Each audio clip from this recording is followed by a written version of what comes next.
Sporting and recreation facilities in Loddon are mainly traditional based sports.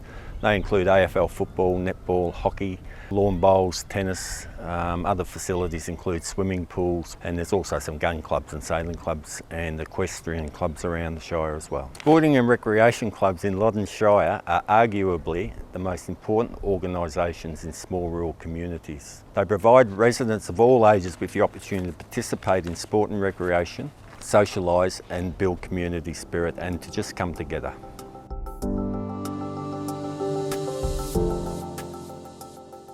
Climate change has impacted on our regions. We became particularly aware of it from 2001 to 2011. It was the worst drought that most of the locals seen in 100 years, and the water storages were low, and that impacted on our community's sporting facilities, our grass playing facilities. It put at risk their opportunity to participate in particular sports such as football, lawn bowls, tennis and hockey. We've got 12 tennis clubs in Loddon, 70 grass tennis courts. They take a lot of water to maintain. Without water, participation on those courts is impossible.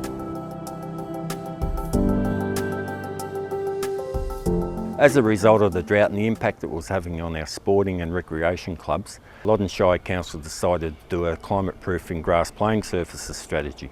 This strategy was completed in 2009, and the main purpose of it was to identify ways in which our communities, in partnership with Council, could initiate projects that would help them more efficiently use their water, access other sources of non-potable water, and to plan bigger projects for the future that would help drought-proof our communities.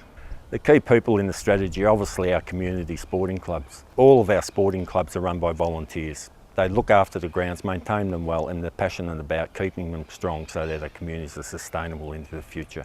Other important partners were state government, federal government, and also experts in turf management, irrigation, synthetic sport surfaces.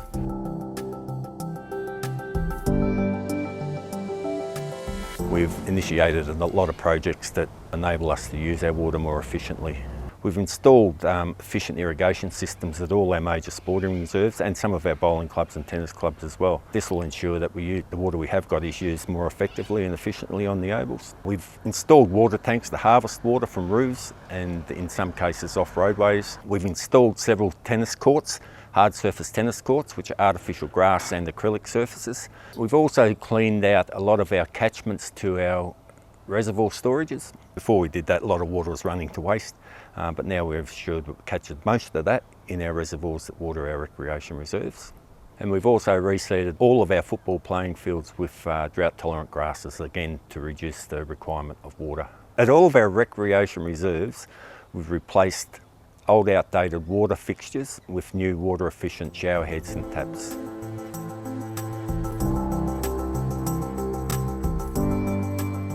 As a result of the strategy, we now have higher quality facilities in general. The community and council are more aware of community sporting groups' reliance on water. We now have options for playing sport rather than grass playing surfaces, such as synthetic tennis courts and acrylic tennis courts. It's important for the local government to factor in the effects of climate change because it's just good business. The annual rainfall, especially up in the rural communities in the north of the state, is dropping every year, and water is becoming more and more valuable. And the better we can manage that, the more alternative sources that we can access of it means our community is going to be stronger and more sustainable into the future.